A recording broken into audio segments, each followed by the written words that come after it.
आजच्या या म्हणजे कार्यक्रमाच्या दृष्टिकोनातून जो एक विषय मी आपल्या सर्वांपुढे मांडण्याचा प्रयत्न करतो आहे आणि ॲडव्हर्टाइजमध्ये जाहिरातीमध्ये आपण तो विषय वाचलेला आहे.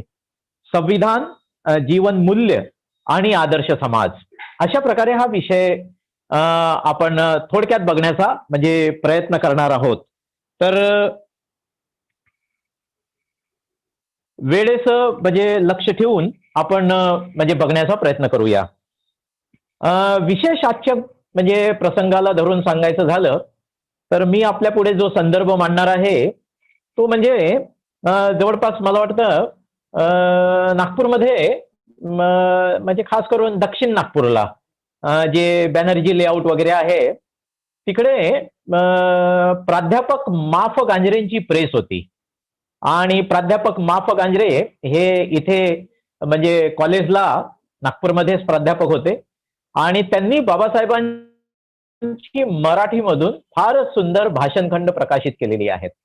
तर त्या भाषणखंडाचा म्हणजे संदर्भ आजच्या प्रवचनामध्ये मी प्रामुख्याने मांडण्याचा प्रयत्न करणार आहे. तर 7वा खंड आहे बाबासाहेबांचा मराठीमधून माफ गांजरेंनी प्रकाशित केलेला आणि पान नंबर 149 आणि त्या भाषणाचं शीर्षक आहे माझ्या जीवनाचे तात्विक अधिष्ठान. बाबासाहेब काय म्हणतात? माझ्या जीवनाचे तात्विक अधिष्ठान. आणि हे भाषण 3 ऑक्टोबर 1954 दिल्ली आकाशवाणी केंद्रावरून म्हणजे प्रकाशित झालेलं आहे. 3 ऑक्टोबर 1954 दिल्ली आकाशवाणी. आणि बाबासाहेबांना आता कल्पना करा की बाबासाहेबांना बोलण्यासाठी पाचारण केलेलं आहे आणि बाबासाहेब आकाशवाणीवरून बोलत आहेत, दिल्ली आकाशवाणीवरून. आणि काय विनंती केली बाबासाहेबांना? याचं भाषणाचं शीर्षक काय आहे? माझ्या जीवनाचे तात्विक अधिष्ठान. आणि विनंती काय केली? जीवनाचं तात्विक अधिष्ठान 5 मिनिटात सांगायचं.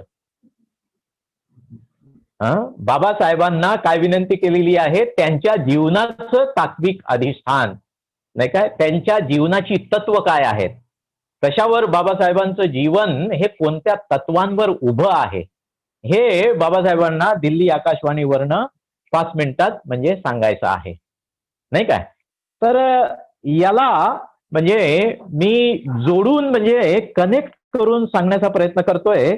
तर सर्वप्रथम म्हणजे हे शब्दप्रयोग म्हणजे अनेक ठिकाणी काय होतं की 26 नोव्हेंबरला अनेक ठिकाणी संविधान दिवस साजरा करतो आपण आणि संविधानाचा जो म्हणजे उद्देशिका जी आहे त्याला प्रीएम्बल म्हणत असतो आपण. तर ते प्रीएम्बल आपण वाचत असतो. अनेक लोक, जेवढे लोक कार्यक्रमात उभे असतात ते सगळे उभे राहून, नाही काय, एक जण म्हणजे पुढे वाचतो आणि त्याच्या पाठीमागून सगळे लोक वाचत असतात. तर तेच म्हणजे आपल्या पुढे मी वाचतो आहे आणि त्याच्यातल्या ज्या जबाबदाऱ्या ज्या आहेत त्याच्याविषयीची जाणीव जी आहे ती म्हणजे बाबासाहेबांचे आपण सगळे अनुयायी म्हणून ती कशा प्रकारची आहे याच्याबद्दल थोडासा प्रकाश टाकण्याचा प्रयत्न करतो आहे. तर बघा, म्हणजे संविधानाच्या उद्देशिकेमध्ये बाबासाहेब सुरुवात कुठून करतात? आम्ही भारताचे लोक. कसं म्हटलेलं आहे? आम्ही. आम्ही म्हणजे वी ऑल, संपूर्ण भारताची जनता, नाही का. आम्ही भारताचे लोक भारताचे एक सार्वभौम, समाजवादी, धर्मनिरपेक्ष, लोकशाही गणराज्य घडवण्याचा व त्याच्या सर्व नागरिकास सामाजिक, आर्थिक, राजनैतिक न्याय, विचार अभिव्यक्ती, विश्वास, श्रद्धा व उपासना यांचे स्वातंत्र्य. किती गोष्टी आलेल्या आहेत त्याच्यामध्ये शब्दप्रयोग. परत बघा, सामाजिक स्वातंत्र्य, आर्थिक स्वातंत्र्य, राजनीतिक स्वातंत्र्य, न्याय, विचार अभिव्यक्ती, प्रत्येकाला त्याचे विचार मांडण्याचं स्वातंत्र्य, विश्वास, श्रद्धा आणि उपासना, एवढ्या सगळ्यांचं स्वातंत्र्य.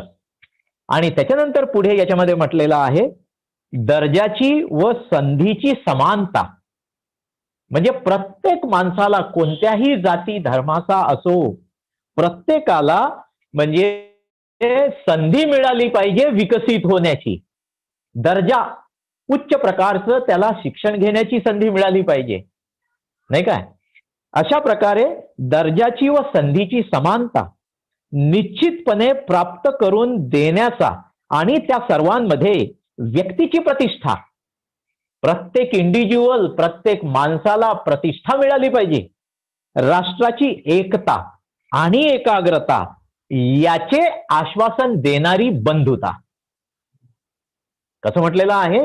याचे आश्वासन देणारी बंधुता प्रवर्धित करण्याचा संकल्पपूर्वक निर्धार करून आमच्या संविधान सभेत आज दिनांक 26 नोव्हेंबर 1949 रोजी याद्वारे हे संविधान अंगीकृत आणि अधिनियमित करून, शेवटचा शब्दप्रयोग इतका सुंदर आहे, स्वतः प्रत अर्पण करत आहोत. कसं म्हटलेलं आहे? सुरुवात कशी केलेली आहे? आमची सगळ्यांची ही रिस्पॉन्सिबिलिटी आहे, आमची सगळ्यांची ही जबाबदारी आहे. स्वातंत्र्य, समता आणि बंधुत्व, न्याय हे रुजवण्याची, आणि हे आम्ही स्वतःला अर्पण करत आहोत. म्हणजे याच्यामध्ये इंडिव्हिज्युअल आणि कलेक्टिव्ह ह्या दोन्ही जबाबदाऱ्या समाविष्ट आहेत. प्रत्येक बौद्धाची आणि अबौद्धाची, कारण संविधान सगळ्यांसाठी आहे, म्हणजे त्याच्यात बौद्धही आले आणि अबौद्ध सुद्धा आले. प्रत्येकाची ही वैयक्तिक जबाबदारी आहे की त्याने त्याच्या जीवनामध्ये स्वातंत्र्य, समता, बंधुत्व, न्याय या म्हणजे मूल्यांना आचरणात आणलं पाहिजे. आणि त्याचबरोबर भारताच्या संपूर्ण समाजाची ही जबाबदारी आहे की अशा प्रकारचं सार्वभौम लोकशाही गणराज्य निर्माण करणे, नाही काय? इतकी व्यापक आणि अतिशय सुंदर हे उद्देशिका बाबासाहेबांनी म्हणजे दिलेली आहे. आणि म्हणून बाबासाहेब याच्यामध्ये ह्या म्हणजे भाषणामध्ये 5 मिनिटाच्या या भाषणामध्ये पुढे कसं सांगता आहेत, तर बाबासाहेब कसं म्हणतात की प्रत्येक म्हणजे माणसाच्या जीवनाला, तुम्ही मी सगळ्यांच्या जीवनाला काय असलं पाहिजे? अधिष्ठान असलं पाहिजे. प्रत्येकाच्या जीवनाला म्हणजे अधिष्ठान असलं पाहिजे. यामध्ये बाबासाहेब म्हणतात तत्वज्ञानाचा अर्थ, स्वतः बाबासाहेब म्हणत आहेत, मी असा घेतो तत्वज्ञान म्हणजे सामाजिक तत्वज्ञान. समाजामध्ये कसं जगायचं, समाजामध्ये कसं वावरायचं, आपली एकमेकांसोबत व्यवहार कसा असला पाहिजे, आपली वर्तणूक कशी असली पाहिजे, त्याला बाबासाहेबांनी शब्दप्रयोग वापरला सामाजिक तत्वज्ञान. काय म्हटलं बाबासाहेबांनी? सामाजिक तत्वज्ञान. आणि प्रत्येकाच्या जीवनाला हे सामाजिक तत्वज्ञान असलं पाहिजे, नाही काय? असं बाबासाहेब म्हणतात. यावरून आपण सर्वांनी विचार करावा की तुमच्या जीवनामध्ये कोणतं सामाजिक तत्वज्ञान आहे. तुम्हाला स्वातंत्र्य, समता, बंधुत्व ही मूल्य कळत आहेत, तुम्ही त्याचा अभ्यास करता आणि स्वतःच्या जीवनातील रोजच्या आचरणामध्ये, वर्तणुकीमध्ये काय तुम्ही हे सामाजिक तत्वज्ञान आचरणात आणता काय? बाबासाहेबांचे अनुयायी म्हणून, बाबासाहेबांचे शिष्य म्हणून ही अत्यंत म्हणजे मोठी जबाबदारी बाबासाहेबांनी आपणा सगळ्यांच्या खांद्यावर टाकलेली आहे. आणि मग पुढे बाबासाहेब काय म्हणतात की आपली वर्तणूक तपासण्यासाठी, आपलं बिहेवियर, आपलं आचरण हे योग्य आहे की नाही हे पाहण्यासाठी काहीतरी म्हणजे निकष असले पाहिजे, काहीतरी मोजमाप असलं पाहिजे, काहीतरी मापदंड असलं पाहिजे की तुमचं जीवन म्हणजे या स्वातंत्र्य, समता, बंधुत्व या तत्वज्ञानाच्या अनुसार तुम्ही जगत आहात हे समजण्यासाठी तुमच्या जीवनामध्ये मोजमाप असलं पाहिजे, मापदंड असले पाहिजे, निकष असलं पाहिजे. बंधू आणि भगिनींनो, बुद्ध आणि त्यांचा धम्म ह्या ग्रंथाचा मी इथे उल्लेख करतो आणि त्याच्यामध्ये बाबासाहेबांनी निकष सांगितलेले आहेत. माणसाचं मोजमाप कसं करायचं? एखादा माणूस अतिशय सुंदर आहे, अतिशय सभ्य आहे, तो जे माणसाच्या जीवनाचे जे जीवन मूल्य आहेत त्या जीवन मूल्यानुसार तो जगतो आहे आणि त्याचा प्रचार प्रसार करतो आहे, त्याचं मॉडेल तो स्वतःच्या जीवनामधून ठेवतो आहे, असं कशावरून समजायचं? बाबासाहेब प्रश्न उपस्थित करतात आणि काय म्हणतात, बुद्ध आणि त्यांच्या धम्मामध्ये मोजमाप निकष जे सामाजिक तत्वज्ञानाचं बाबासाहेब नमूद करतात आणि बाबासाहेब तिथे उल्लेख करतात पंचशिलाचा. कशाचा उल्लेख करतात? पंचशिलाचा. म्हणजे आपल्या जीवनाचं फाउंडेशन प्रत्येक बाबासाहेबांच्या अनुयायांच्या शिष्यांच्या जीवनाचं फाउंडेशन हे काय असलं पाहिजे? त्याचं सामाजिक तत्वज्ञान त्याच्या जीवनामध्ये काय असलं पाहिजे? पंचशील हे त्याचं सामाजिक तत्वज्ञान आहे आणि पंचशील हे त्याचं फाउंडेशन आहे. इतकी जबरदस्त दृष्टी जी आहे बाबासाहेबांनी इथे दिलेली आहे. आणि का हे निकष असलं पाहिजे? त्याचं कारण काय? पंचशील हे फाउंडेशन, हे निकष मोजमाप का असलं पाहिजे? कारण की पंचशिलाच्या आचरणामुळे तुम्हाला जीवनामध्ये हे लक्षात येते, हे कळते की मी चुकीच्या वाटेनं चाललेलो आहे की मी बरोबर आहे, नाही काय? राईट अँड रॉंग, नाही काय? माझी दिशा, माझं जीवन हे चुकीच्या वाटेनं चाललेलं आहे की हे चांगल्या दिशेनं चाललेलं आहे, याची जाणीव कोण करून देते? तर पंचशील करून देते. आणि पंचशील जर आपल्या जीवनात नसेल तर तुमचं जीवन निव्वळ जंगलातल्या म्हणजे प्राण्यांसारखं आहे, हे लक्षात घ्यायचं. आणि म्हणून अतिशय महत्वाची बाब आहे की आपण माणूस म्हणून म्हणजे दुर्लभ असा जन्म मिळतो, तर हा माणूस म्हणून दुर्लभ असलेला जन्म नाही काय कशाच्या आधारावर जगला पाहिजे? तर पंचशिलेच्या आधारावर जगला पाहिजे. आणि म्हणून वाईटाची, बाबासाहेबांचे शब्द कसे आहेत या भाषणामध्ये, माणसाला वाईटाची जाणीव कोण करून देत असेल तर ते म्हणजे पंचशील होय. आणि जाणीव झाली तर मग तो काय करणार? तुम्ही चुकीचं जगत आहात अशी तुम्हाला जाणीव झाली तर निश्चितच तुमच्या मनामध्ये भावना निर्माण होणार नाही, मी चुकत आहे, मी बरोबर ते झालं पाहिजे, मी योग्य दिशेनं गेलो पाहिजे, मी चांगलं आचरण केलं पाहिजे, ही जाणीव तुमच्यामध्ये निर्माण नाही होणार का? निश्चितच तुम्ही संवेदनशील व्हाल, तुमच्यामध्ये ती सेन्सिटिव्हिटी, ती जाणीव निर्माण होईल की मी चांगला जगलो पाहिजे. आणि म्हणून बाबासाहेब काय म्हणतात की हे प्रत्येकाच्या जीवनामध्ये तत्वज्ञान असलं पाहिजे, त्याला जाणीव झाली पाहिजे आणि वारंवार त्याने स्वतःला सावरलं पाहिजे आणि योग्य दिशेने जाण्यासाठी म्हणजे त्याने प्रयत्न केला पाहिजे. आणि म्हणून पुढची ओळ इतकी सुंदर या भाषणामध्ये आकाशवाणीवरून बाबासाहेबांनी म्हटलेली आहे की या माझ्या सामाजिक तत्वज्ञानाचे मूळ राजकारणात नसून धर्मात आहे आणि माझे गुरु भगवान बुद्ध यांच्याकडून मी ते घेतलेलं आहे. हे प्रसिद्ध स्टेटमेंट नाही का? माझे गुरु भगवान बुद्ध यांच्याकडून हे तत्वज्ञान मी स्वीकारलेलं आहे आणि माझ्या जीवनाचं फाउंडेशन, माझ्या जीवनाचं सामाजिक तत्वज्ञान हे राजकारणात नाही आहे, तर काय म्हणतात बाबासाहेब, हे धर्मामध्ये आहे. आणि म्हणून हे धर्मामध्ये कुठे सापडते? तर या पृथ्वी तलावर, या जगामध्ये, या विश्वामध्ये एकमेव बुद्धाचा धम्म असा आहे जो स्वातंत्र्य, समता, बंधुत्व आणि न्यायाचा पुरस्कार करतो. माणूस विकसित होऊ शकते, सामान्य माणसाचा असामान्य माणूस प्रबुद्ध माणूस बनू शकतो. हे जे तत्वज्ञान आहे व्यक्ती विकासाचं, याचा पुरस्कार करणारा एकमेव महापुरुष म्हणून तथागत गौतम बुद्ध आहेत. आणि म्हणून इथे बाबासाहेब म्हणतात की राजकारणामध्ये माझं तत्वज्ञान नाही आहे, तर ते कशामध्ये आहे? धम्मामध्ये आहे, धर्मामध्ये आहे आणि बौद्ध धम्मामध्ये आहे. पण मात्र संपूर्ण आंबेडकरी समाजाकडे बंधू आणि भगिनींनो चित्र जर पाहण्याचा प्रयत्न केला तर कसं दिसते आपल्याला? आपल्या समाजाकडे, संपूर्ण भारत देशातील जो काही आंबेडकरी समाज आहे, बाबासाहेबांचा चाहता वर्ग आहे, त्याकडे जर पाहण्याचा प्रयत्न केला तर कसं चित्र आहे? नाही काय? मी नाही बदललो तर चालेल, पण समाज बदलला पाहिजे, बरोबर आहे? आपले लीडर्स, आपले नेतेगण, आपल्या संघटना नाही काय, हे सगळे म्हणजे हे स्टेजवरून भाषण देतात आणि स्वतः काय करणार? नाही काय? व्यसनाधीन असणार, भ्रष्टाचारी असणार, सगळ्या प्रकारच्या नकारात्मक गोष्टीमध्ये लिप्त असणार आणि फार सुंदर भाषण स्टेजवरून देणार आणि सांगणार की समाज बदलला पाहिजे,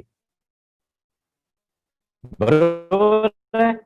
अशा पद्धतीने म्हणजे फाउंडेशन नसलेले लोक समाज बदलू शकतात का? पंचशिलाचं अधिष्ठान, सामाजिक तत्वज्ञान, व्यक्ती विकासाचं फाउंडेशन नसलेले लोक कितीही मोठ्या मोठ्या संघटना काढल्या, पण माणसं जर म्हणजे नीतिमान नाही आहेत, फाउंडेशन जर सामाजिक तत्वज्ञान, स्वातंत्र्य, समता, बंधुत्वाचं नाही आहे, तर समाज परिवर्तनाची कितीही भाषा केली, समाज काही बदलण्याचं म्हणजे आपण चित्र किंवा अतिशय सुंदर असा समाज जो आहे, याच्यामध्ये मी शब्दप्रयोग वापरलेला आहे, आयडियल सोसायटी, आदर्श समाज, हे जे बाबासाहेबांचं स्वप्न होतं, हे जे बाबासाहेबांचं ड्रीम होतं, ते आपण पूर्ण करू शकणार नाही. याच्यामध्ये प्रमुख जबाबदारी जी आहे ती म्हणजे तुमची, माझी, संपूर्ण आंबेडकरी समाजाची वैयक्तिक जिम्मेदारी आहे की स्वतःच्या जीवनामध्ये हे तत्वज्ञान स्वीकारणं, त्याप्रमाणे जगण्यासाठी प्रयत्न करणं. याच्याशिवाय समाजाला बदलता येत नाही. पहिली जबाबदारी आहे. आणि म्हणून वेगळ्या भाषेमध्ये जर पाहायचं असेल तर बुद्ध आणि त्यांचा धम्म ह्या ग्रंथामध्ये बाबासाहेब काय म्हणतात? इथे म्हटलं त्यांनी हे तत्वज्ञान कुठं सापडते? तर धम्मामध्ये सापडते. आणि म्हणून भगवान बुद्धाच्या धम्मामधून मी हे घेतलेलं आहे. आणि बुद्ध आणि त्यांच्या या धम्मामध्ये बाबासाहेब काय म्हणतात? धम्माचे प्रयोजन काय आहेत? 2. पहिलं प्रयोजन काय आहे? अगदी जे उद्देशिका वाचली आपण, आम्ही आणि स्वतःला नाही काय समर्पित करतो, हे दोन्ही उद्देश बाबासाहेबांनी बुद्ध आणि त्यांचा धम्म ह्या ग्रंथामध्ये धम्माचे प्रयोजन 2 यामध्ये म्हणजे सांगितलेलं आहे. पहिलं प्रयोजन काय आहे? बौद्ध धम्म काय शिकवतो? पहिलं प्रयोजन स्वतःचं प्रशिक्षण करा, स्वतः जबाबदारी उचला. कशाची जबाबदारी उचला? स्वतःच्या विकासाची जबाबदारी उचला. धम्म कशासाठी महत्वपूर्ण आहे? स्वतःची रिस्पॉन्सिबिलिटी उचलणे. मी माणूस म्हणून चांगला तथागतांसारखा मैत्री, करुणा, मुदिता या गुणांनी युक्त चांगला माणूस बनू शकतो. हे प्रचंड सामर्थ्य माझ्यामध्ये आहे. ते माझ्यामध्ये लपलेलं सामर्थ्य मी ओळखलं पाहिजे आणि स्वतःची जबाबदारी स्वीकारली पाहिजे. अशा पद्धतीने धम्माचं प्रयोजन काय आहे? तर म्हणजे माणसाला शरीरासोबत जे मन प्राप्त झालेलं आहे त्या मनाचं परिवर्तन करणे, ते मन सुसंस्कृत करणे, ते मन निर्दोष बनवणे, ते मन निष्कलंक बनवणे, ते मन सुसंस्कृत बनवणे. अशा प्रकारची पहिली जबाबदारी ती तुमची वैयक्तिक आहे. Without personal responsibility for the development, नाही काय, स्वतःच्या विकासाची जबाबदारी स्वीकारल्याशिवाय दुसरा उद्देश जो आहे समाज बदलण्याचा, तो आम्ही साकार करू शकत नाही. दुसरा उद्देश धम्माचा बाबासाहेबांनी मांडलेला आहे, संपूर्ण पृथ्वी तलावर धम्माचं राज्य निर्माण करणे. अशा पद्धतीने बाबासाहेबांनी वेगळ्या पद्धतीने बुद्ध आणि त्यांच्या धम्मामध्ये या प्रकारे धम्माचे 2 उद्देश दिलेले आहेत आणि त्यालाच प्रमुख मानून म्हणजे त्याच्यामधून ही उद्देशिका बाबासाहेबांनी म्हणजे दिलेली आहे. आता पुढे बाबासाहेब बघा कसं म्हणतात. स्वातंत्र्याबद्दल बाबासाहेबांचे शब्द काय आहेत? अनिर्बंध स्वातंत्र्य समतेला मारक ठरते. कसं म्हटलेलं आहे? अमर्याद स्वातंत्र्य हे समतेला मारक ठरते. आता याचं लेटेस्ट उदाहरण कसं पाहता येईल आपल्याला? दिल्लीमध्ये शेतकऱ्यांचं आंदोलन सुरू आहे, माहिती आहे? पंजाब आणि हरियाणाचे सगळे शेतकरी तिथं जमा झालेले आहेत आणि 6 महिन्याचं आंदोलन करण्याच्या दृष्टिकोनातून आपली शिदोरी घेऊन तिथं गोळा झालेले आहेत, नाही काय? आणि वर्तमानपत्रामध्ये जे आलेलं आहे संपादकीय, ते जर वाचलं तर काय लक्षात येते? शेतकऱ्यांच्या हितासाठी सरकारने कायदा केला, पण शेतकऱ्यांना विश्वासात घेतलं नाही. येतं? संसदेमध्ये तुमच्याकडे बहुमत आहे म्हणून अनिर्बंध अमर्याद स्वातंत्र्य तुम्ही म्हणजे भोगता आहात, बरोबर आहे? बहुमत असल्यामुळे अमर्याद स्वातंत्र्य तुमच्याकडे आहे कायदे करण्याचं, कारण बहुमतामध्ये तुम्ही आहात. म्हणून इथे म्हणजे समता म्हणजे बहुसंख्य म्हणजे शेतकरी या भारत देशातला, आपली अर्थव्यवस्था कशावर आधारित आहे? शेतीवर आहे. आणि कोट्यवधी शेतकरी जनता जी आहे त्या जनतेला विश्वासात न घेता त्यांच्या हिताचे कायदे करणं म्हणजे त्यांचं स्वातंत्र्य, त्यांची समता हिसकावून घेणं. बरोबर आहे, हे पुढे दिसते आहे. अशा प्रकारे बाबासाहेब काय म्हणतात की अमर्याद स्वातंत्र्य हे समतेला म्हणजे काय होते, मारक ठरते. आणि म्हणून बाबासाहेब पुढे म्हणतात की समता ही स्वातंत्र्यापेक्षा श्रेष्ठ आहे. कसं म्हटलेलं आहे बाबासाहेबांनी, समता हे स्वातंत्र्यापेक्षा श्रेष्ठ आहे. आणि म्हणून हे समतेला म्हणजे मी स्वातंत्र्यापेक्षा वरचं स्थान देतो. पण त्याच्या पुढे बाबासाहेब काय म्हणतात, अमर्याद समता सुद्धा स्वातंत्र्याच्या आडवी येते. अतिशय बारकाईने लक्ष देऊन आज अभ्यास केला पाहिजे. अमर्याद समता सुद्धा ही स्वातंत्र्याच्या आडवी येते. आणि म्हणून आपली सगळ्यांची लढाई या देशामध्ये ही कशाची आहे? बाबासाहेबांची लढाई, बाबासाहेबांचं युद्ध हे कशासोबत आहे? नाही काय, समतेचं युद्ध आहे. दुसरे लोक ते जाती व्यवस्था मानणारे आहेत, ते असमानता मानणारे आहेत. ते आजही त्यांना वाटते की जाती व्यवस्था जिवंत असली पाहिजे आणि असमानता आणि तुमचं शोषण हे करता आलं पाहिजे. म्हणून आपली लढाई लक्षात घ्या. लढाई कशाची आहे? तर समतेची लढाई आहे. आणि बाबासाहेबांच्या जीवनावर हे संविधान तयार करताना ही जीवन मूल्य संविधानामध्ये रचताना बाबासाहेबांच्या जीवनावर सगळ्यात मोठा जर प्रभाव कशाचा असेल तर तो म्हणजे बुद्धाचा प्रभाव. म्हणून बुद्धाने 2500 वर्षापूर्वी समता स्थापन करण्यासाठी सगळ्यात पहिलं ठोस पाऊल उचललं. नाही काय? काय केलं बुद्धाने ठोस पाऊल उचलण्यासाठी? बुद्धाला सुद्धा समता पाहिजे होती. वैदिक धर्म होता, नाही काय, ब्राह्मण, क्षत्रिय, वैश्य, शूद्र, नाही काय, वर्ण व्यवस्था होती. आणि वर्ण व्यवस्थेमध्ये नाही काय समता स्थापन करण्यासाठी बाबासाहेबांनी तथागत गौतम बुद्धांनी त्या काळामध्ये आर्य संघाची स्थापना केली. आणि आर्य संघाची स्थापना करून त्यांनी काय केलं? समता स्थापन करण्यासाठी ठोस पाऊल उचललं. आणि ते ठोस पाऊल म्हणजे शूद्रांना वर्ण व्यवस्थेच्या म्हणजे कालावधीमध्ये शूद्रांना आणि स्त्रियांना काय केलं? बुद्धाने आर्य संघामध्ये प्रवेश दिला. ज्ञानाचे दरवाजे मोकळे केले. स्त्रिया आणि शूद्र तुम्ही तथागतांसारखे अर्हंत बनू शकता. तुम्ही गुरुपद प्राप्त करू शकता. तुम्ही ते अर्हंत पदाचं, बुद्ध धम्माचं जे सर्वोच्च ज्ञान आहे ते तुम्ही प्राप्त करू शकता. अशा प्रकारे ज्ञानाचे दरवाजे उघडून तथागतांनी समतेचा पाया म्हणजे या सगळ्या भारत देशामध्ये बुलंद केला, तो रचण्याचा म्हणजे प्रयत्न केला. आणि तोच प्रभाव म्हणजे बाबासाहेबांच्या जीवनामध्ये पाहतो आपण. बाबासाहेबांच्या जीवनामध्ये आपल्या सगळ्यांना माहिती आहे, बाबासाहेबांनी आपल्याला धर्मांतर करताना 22 प्रतिज्ञा दिल्या. त्या 22 प्रतिज्ञेकडे जर लक्ष टाकलं तर 1 नंबर पासून तर 8 नंबर पर्यंत ज्या प्रतिज्ञा आहेत त्यांचा विषय काय आहे? ईश्वर, आत्मा, कर्मकांड या 3 विषयामधनं आपण बाहेर पडलो पाहिजे. आणि मग सुरुवात कशी होते? सर्व मनुष्य मात्र समान आहेत असं मी मानतो. बुद्धाच्या तत्वज्ञानाची सुरुवात बाबासाहेबांनी कुठून केलेली आहे? समतेपासून केलेली आहे. सगळे मनुष्य या भारत देशातील कोणत्याही जाती धर्माचे कोणी पण असो, सगळ्यांकडे बाबासाहेब तुम्हाला सांगता आहेत. 22 प्रतिज्ञा तुमच्या आजोबाला दिल्या. तुमचे आजोबा गेले होते दीक्षाभूमीवर, बरोबर आहे? त्या सगळ्यांना 22 प्रतिज्ञा दिल्या आणि त्यांच्या खांद्यावरती जबाबदारी टाकली. आणि काय म्हटलेलं आहे?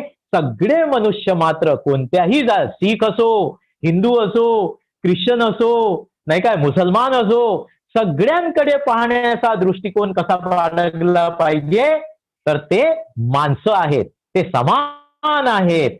सर्व मनुष्य मात्र समान आहेत असे मी मानतो. अशी प्रतिज्ञा आपल्या सगळ्यांच्या वडिलांच्या, आजोबांच्या खांद्यावर दीक्षाभूमीमध्ये बाबासाहेबांनी म्हटली. म्हणजे बाबासाहेबांनी कुठून सुरुवात केली? समता स्थापन करण्यापासून सुरुवात केली. आणि त्याच्यानंतरची प्रतिज्ञा काय म्हणते? बाबासाहेब म्हणतात की त्या प्रतिज्ञेमध्ये मी समता स्थापन करण्याचा प्रयत्न करेन.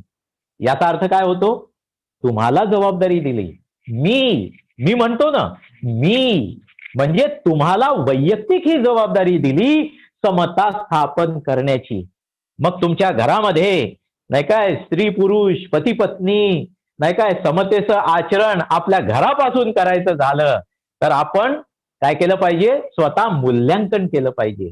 मी कसा वागतो घरी, नाही काय, मी माझ्या भाऊ बहिणीसोबत समतेनं वागतो का, मी माझ्या म्हणजे स्त्री असेल तर माझ्या पतीसोबत मी समतेनं वागते का, नाही काय, पती असेल तर पत्नीसोबत समतेने वागतो का, नाही काय, शेजारी असतील समाजामध्ये मी समतेनं वागतो का, मी माणसासोबत व्यवहार करताना कसा वागतो. कारण इथे बाबासाहेब काय म्हणतात, मी समता स्थापन करण्याचा प्रयत्न करेन. अशा प्रकारे म्हणजे बाबासाहेबांनी 22 प्रतिज्ञेमध्ये ही संपूर्ण लढाई जी त्यांनी म्हणजे सुरुवात केलेली आहे ती म्हणजे समतेची लढाई होय. आणि इथे बाबासाहेब म्हणतात की स्वातंत्र्य आणि समता, पुढे जे बाबासाहेब म्हणतात या भाषणामध्ये काय होते, तर स्वातंत्र्य आणि समता हे एक दुसऱ्याचं अतिक्रमण करतात. काय म्हणतात बाबासाहेब, हे जीवन मूल्य रुजवणं, नाही काय, बाबासाहेबांच्या जीवनाचं हे तात्विक अधिष्ठान प्रत्येकाच्या वैयक्तिक जीवनाला म्हणजे हे तात्विक अधिष्ठान असलं पाहिजे.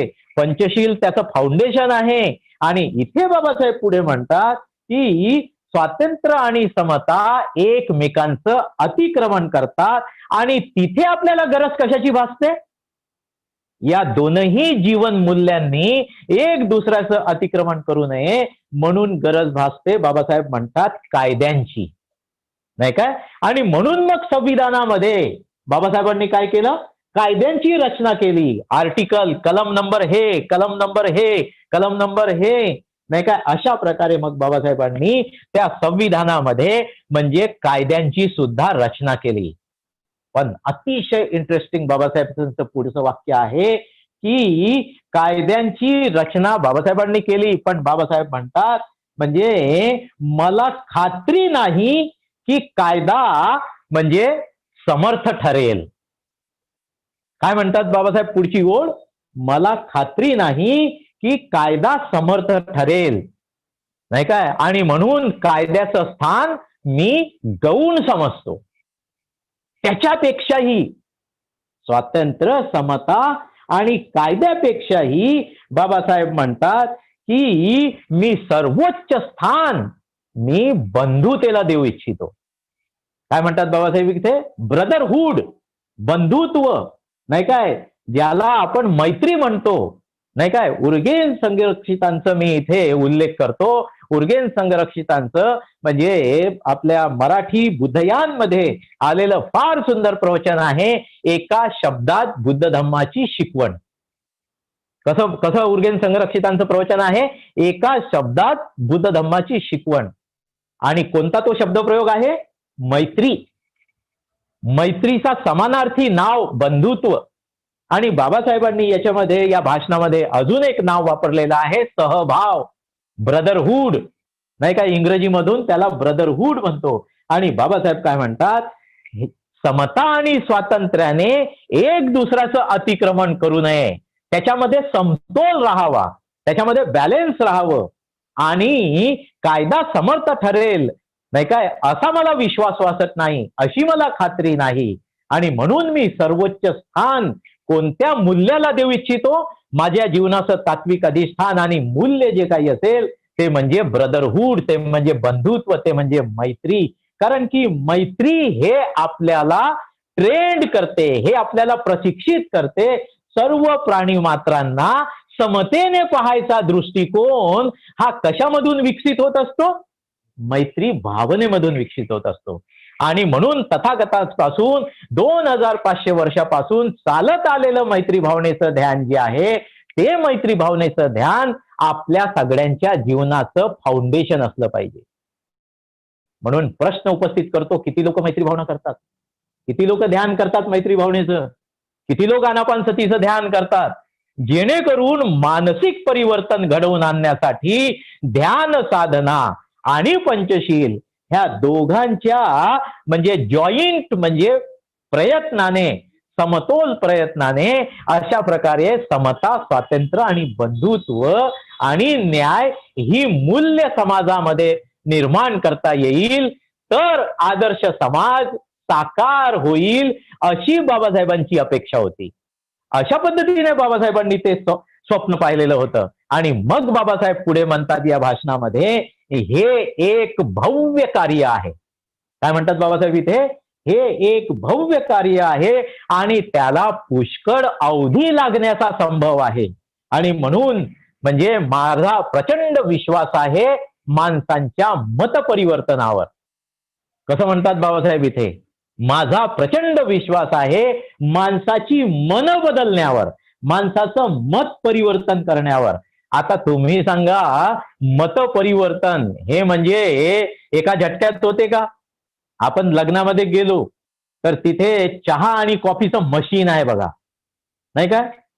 बटन दाबलं असं तर पटकन चहा विदिन म्हणजे एक 5 सेकंदामध्ये 10 सेकंदामध्ये चहा मिळतो. अशा प्रकारे आपल्याकडे काही मशीन आहे का मत परिवर्तनाचं? नाही. म्हणून बाबासाहेब काय म्हणतात, भव्य कार्य आहे, याला पिढ्या मोजाव्या लागतील, याला पिढ्या मोजाव्या लागतील, त्याला पुष्कळ अवधी लागण्याचा संभव आहे, पण माझा प्रचंड विश्वास आहे. आणि म्हणून बाबासाहेबांचं या भाषणाचा जो म्हणजे शेवटचा जो पॅराग्राफ आहे, तो शेवटचा पॅराग्राफ मी तुम्हाला प्रत्यक्ष वाचून दाखवतो की बाबासाहेबांचं म्हणजे जे स्वप्न होतं, नाही काय, ते स्वप्न कसं आहे आणि आयडियल सोसायटी, आदर्श समाज हे कसं म्हणजे साकार होईल, ते प्रत्यक्ष म्हणजे कसं निर्माण होईल, ही दृष्टी बाबासाहेबांची कशी आहे ती आपण समजून घेण्याचा प्रयत्न करू. तर बाबासाहेब या भाषणाच्या शेवटच्या पॅराग्राफमध्ये म्हणतात, 3 ऑक्टोबर 1954 दिल्ली आकाशवाणीवर आज 1954 मध्ये म्हणत आहेत बाबासाहेब, आज भारतीय व्यक्ती 2 निरनिराळ्या ध्येयवादांनी कंट्रोल्ड आहेत, नियंत्रित आहेत. 2 प्रकारचे म्हणजे ध्येयवाद, नाही काय, जे बाबासाहेबांनी म्हटलं की प्रत्येकाच्या जीवनामध्ये ध्येय असलं पाहिजे, उद्देश असला पाहिजे. सामाजिक तत्वज्ञान हे त्याचं ध्येय असलं पाहिजे. स्वातंत्र्य, समता, बंधुत्व हे मूल्य रुजवणं हे त्याचं ध्येय असलं पाहिजे, हे त्याचं उद्देश असलं पाहिजे. तर 2 प्रकारच्या ध्येयवादाने भारतीय समाज विभागलेला आहे, पछाडलेला आहे. पुढे बाबासाहेब म्हणतात, राज्यघटनेच्या प्रस्तावात सूचित केलेला ध्येयवाद. राज्यघटना म्हणजे काय? संविधान, बरोबर आहे. कशाला म्हणतो आपण? संविधान. संविधान म्हणजे राज्यघटना. राज्यघटनेच्या प्रस्तावात सूचित केलेला ध्येयवाद म्हणजे प्रिएम्बल, प्रस्तावना राज्यघटनेची, त्याच्यामध्ये सूचित केलेला ध्येयवाद आणि नाही काय धर्मात अंतर्भूत केलेला सामाजिक ध्येयवाद. कसं म्हटलेलं आहे? धर्मामध्ये अंतर्भूत केलेला सामाजिक ध्येयवाद. अशा प्रकारच्या 2 प्रकारच्या ध्येयवादामध्ये संपूर्ण भारतीय समाज विभागला गेलेला आहे. पुढे बाबासाहेब म्हणतात, ज्याला समज आहे, ज्याच्याकडे प्रज्ञा आहे, ज्याच्याकडे विजडम आहे, ज्याच्याकडे अंडरस्टँडिंग आहे, त्याला हे कळू शकेल, त्याला हे कळू शकेल की हे 2 परस्पर विसंगत ध्येयवाद आहे. सध्याच्या परिस्थितीमध्ये भारत देशामध्ये हे 2 परस्पर विसंगत ध्येयवाद आहे. सामाजिक ध्येयवाद जो धर्मामध्ये अंतर्भूत केलेला आहे, नाही काय, प्रचलित म्हणजे धर्म कोणता होता? हिंदुइझम.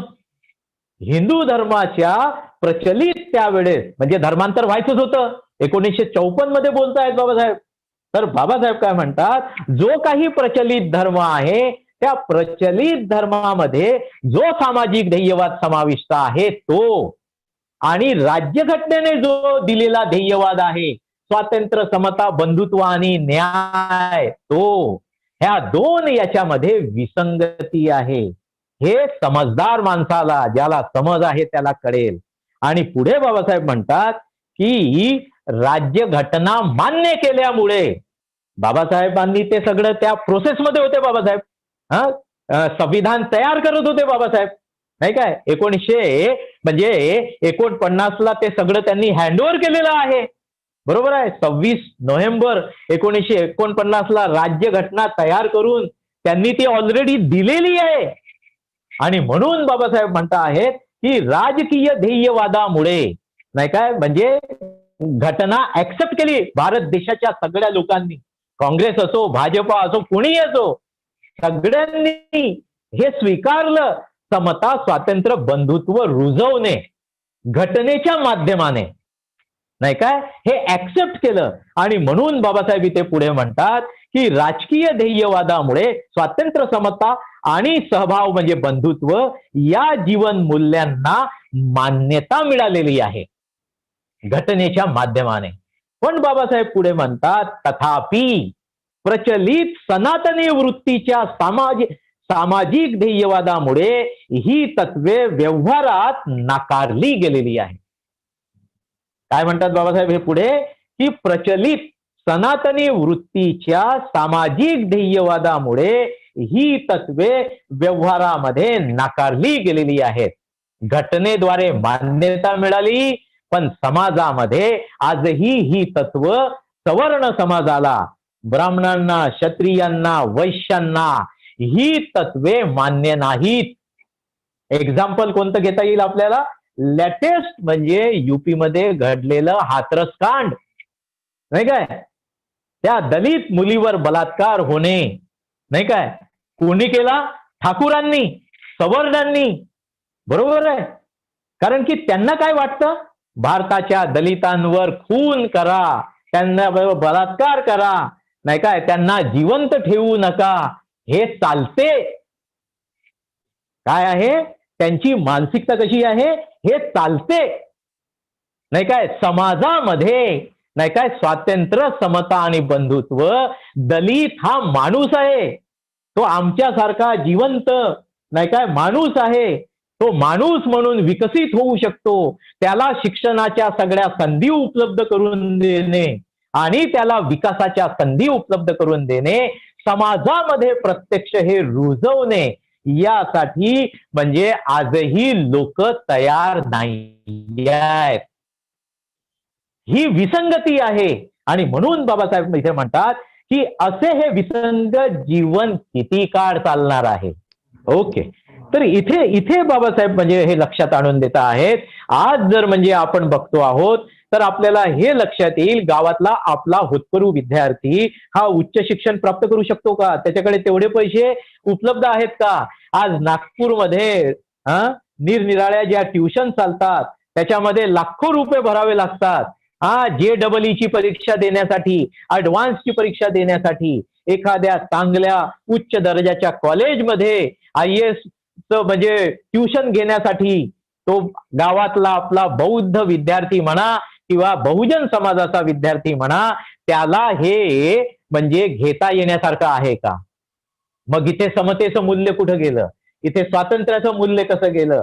माणूस म्हणून त्याला म्हणजे प्रिएम्बल द्वारे, घटनेद्वारे म्हणजे विकासाच्या सगळ्या संधी उपलब्ध करून देणे, ही म्हणजे सरकारची जी जबाबदारी आहे, ते इथे आपल्याला सामाजिक पातळीवर म्हणजे व्यवहारामध्ये काय केलेलं आहे, नाकारल्या गेलेली आहे. आणि म्हणून बाबासाहेब काय म्हणतात की हे विसंगत किती म्हणजे काळ चालणार आहे, कधीतरी एक दुसऱ्याला शरण गेल्याशिवाय उपाय नाही. काय म्हणतात बाबासाहेब? कधीतरी एक दुसऱ्याला शरण गेल्याशिवाय उपाय नाही.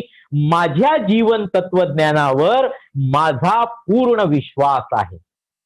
काय म्हणतात बाबासाहेब? माझ्या जीवन तत्वज्ञानावर माझा पूर्ण विश्वास आहे.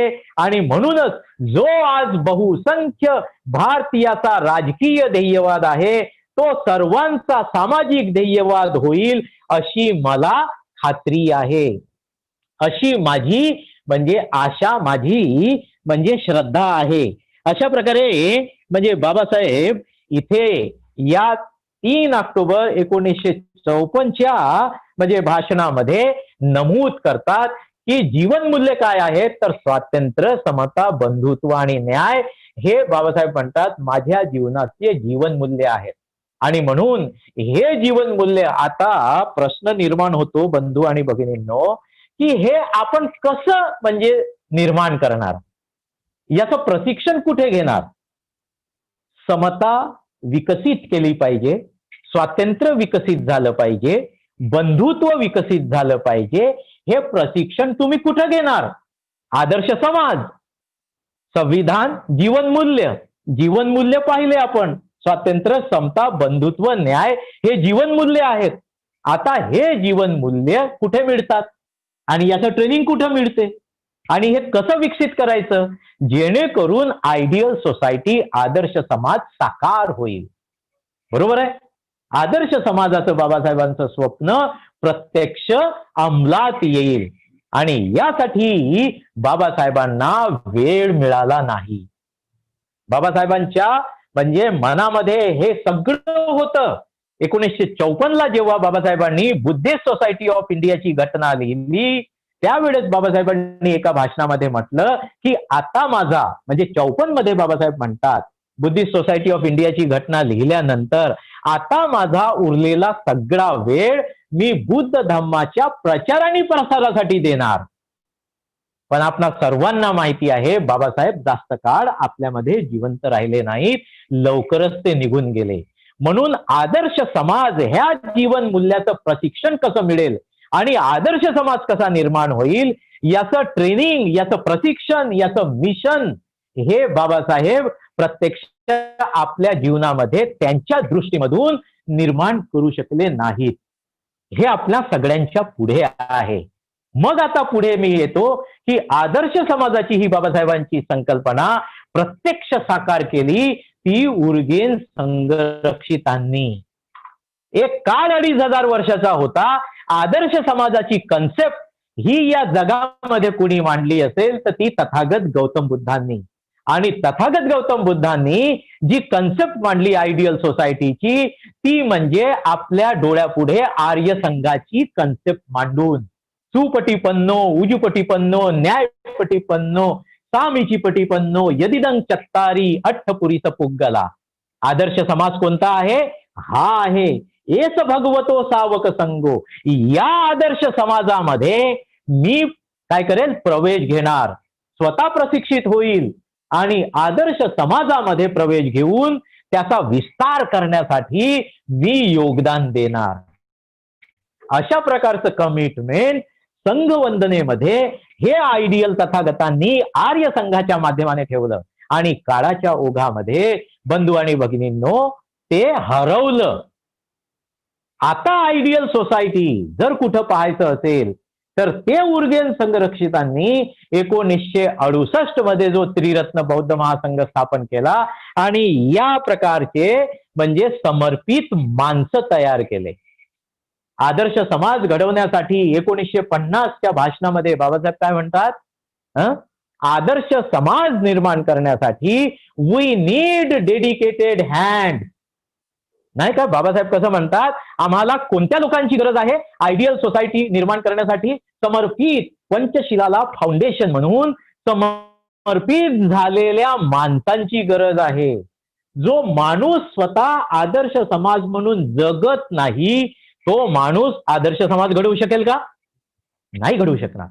आणि ते फाउंडेशन जे आहे, उर्गेन संघरक्षितांनी ते आर्टिकल लिहिलं, blueprint of the new society, nucleus of the new society. कसं म्हटलेलं आहे संघरक्षितांनी? नव्या समाजाचा केंद्र काय? तर नव्या समाजाचा केंद्र काय आहे? Ideal society. आदर्श समाजाचा केंद्र काय आहे? तर अशा प्रकारे शिलाला समर्पित झालेल्या माणसांचा समाज. कसं म्हणतोय मी? शिलाला समर्पित झालेल्या माणसांचा समाज. त्याला आयडियल सोसायटी म्हटलेला आहे, त्याला nucleus of the new society म्हटलेला आहे. आणि प्रत्यक्ष आज या समाजाने nucleus of the new society, बाबासाहेबांनी जी तथागतांपासून ही प्रेरणा घेतली आणि त्यांच्या जीवनामध्ये ती कन्सेप्ट त्यांनी मांडली आणि उर्गेन संघरक्षितांनी प्रत्यक्ष ते निर्माण करण्यासाठी प्रयत्न केलेत आणि संपूर्ण जगापुढे हा आदर्श समाज घडवून दाखवला. आणि म्हणून आता गरज कशाची आहे? हा आयडियल सोसायटी, हा आदर्श समाजाचा नमुना किती जास्त लोकांपर्यंत आपल्याला घेऊन जाता येईल, स्वतःला त्याचं प्रशिक्षण घेता येईल. स्वतःला तुम्हाला ट्रेंड करावं लागेल. तुम्हाला स्वतःला आनापानसतीचं ध्यान, मैत्री भावनेचं ध्यान आणि शिलाचं प्रशिक्षण घ्यावं लागेल. स्वतःला घेऊन समाजापुढे स्वतःचं आदर्श उदाहरण ठेवावं लागेल. तेव्हा कुठं म्हणजे पिढ्यानपिढ्या हे काम चालेल. तेव्हा कुठं आयडियल सोसायटी प्रत्यक्ष बाबासाहेबांच्या स्वप्नातली म्हणजे समाजामध्ये उतरेल, ते स्वप्न जिवंत होईल, नाही काय. म्हणून बाबासाहेब तिथे म्हणतात Buddha and future of his religion. या बाबासाहेबांच्या भाषणामध्ये बाबासाहेब म्हणतात की अशा प्रकारे समर्पित माणसांची गरज पाहिजे आणि पैसे पाहिजेत. काय म्हणतात बाबासाहेब? समर्पित माणसं पाहिजेत आणि प्रचार आणि प्रसार करण्यासाठी पैसे पाहिजेत, नाही काय. आज समाज संपन्न झाला बंधू आणि भगिनींनो. बाबासाहेबांनी दिलेल्या शिक्षणाच्या मुळे आज संपूर्ण समाजाकडे जर लक्ष घातलं तर आपल्याला काय दिसते?